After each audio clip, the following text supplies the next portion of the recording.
गांव से कुछ दूरी पर स्थित एक छोटा सा शहर था जिसका नाम कर्णपुर था। ये शहर काफी पुराना था, जहां हर गली और मोहल्ला एक कहानी बयां करता था।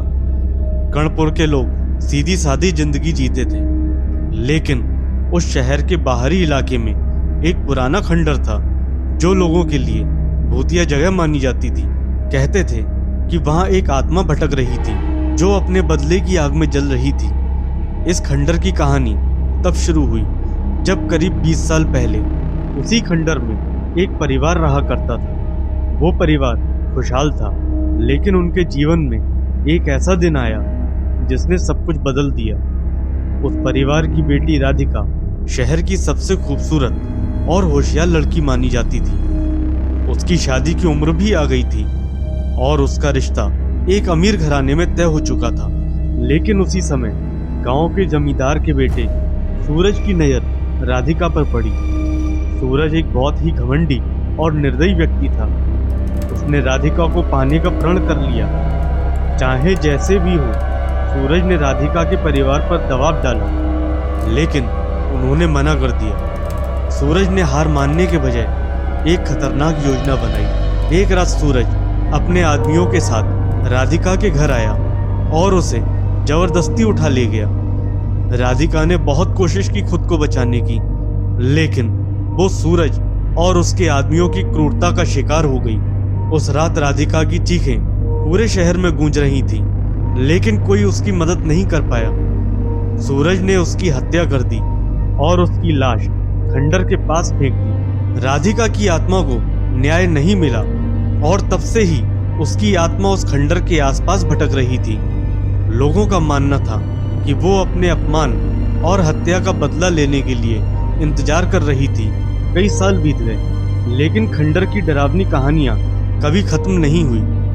लोग कहते थे कि जो भी रात के समय उस खंडर के पास जाता था, उसे अजीब घटनाओं का सामना करना पड़ता था। कुछ लोग वहां गए, लेकिन वापस नहीं लौटे। शहर के लोग उस खंडर से दूर रहते थे और सूरज भी अपनी जिंदगी जीता रहा जैसे कुछ हुआ ही ना हो।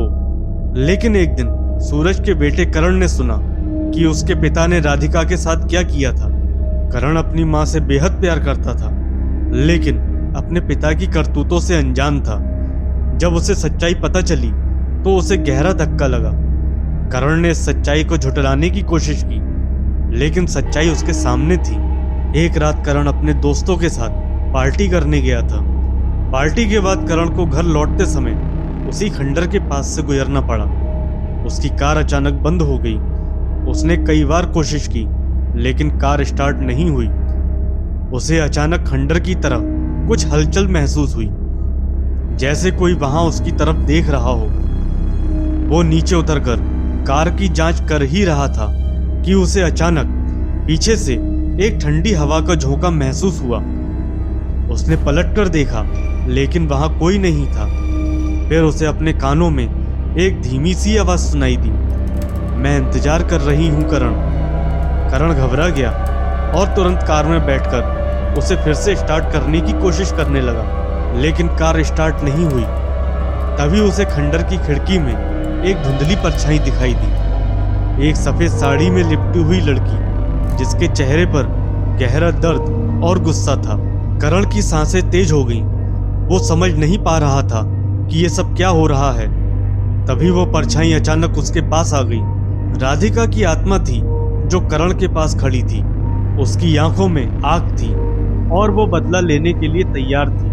आत्मा ने करण से कहा, तेरे पिता ने मुझे मारा था, लेकिन अब तुझे इसकी सजा मिलेगी। करण ने अपनी पूरी ताकत से भागने की कोशिश की, लेकिन उसके पैर मानो जम गए हों। आत्मा ने धीरे धीरे उसकी तरफ बढ़ना शुरू किया और करण का डर और भी बढ़ गया। उसने माफी मांगने की कोशिश की, लेकिन आत्मा को माफी नहीं चाहिए थी, उसे इंसाफ चाहिए था। अगले दिन शहर में खबर फैली कि करण खंडर के पास मृत पाया गया। उसकी लाश पर कोई चोट नहीं थी, लेकिन उसका चेहरा डर से सफेद हो चुका था। डॉक्टरों ने कहा कि उसकी मौत डर के मारे हुई थी। सूरज, जिसने ये सब किया था, वो अपने बेटे की मौत का शिकार हो चुका था। वो समझ गया था कि राधिका की आत्मा ने अपने बदले की शुरुआत कर दी थी। कुछ दिनों बाद सूरज खुद भी उस खंडर के पास मृत पाया गया। कहते हैं कि राधिका की आत्मा ने अपने कातिल से बदला लिया और फिर हमेशा के लिए शांत हो गई। लेकिन खंडर की कहानी आज भी कर्णपुर में जिंदा है। लोग अब भी रात के समय उस खंडर के पास जाने से डरते हैं और कहते हैं कि कभी कभी वहां राधिका की परछाई आज भी दिखाई देती है।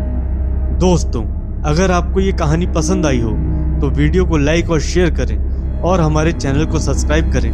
धन्यवाद।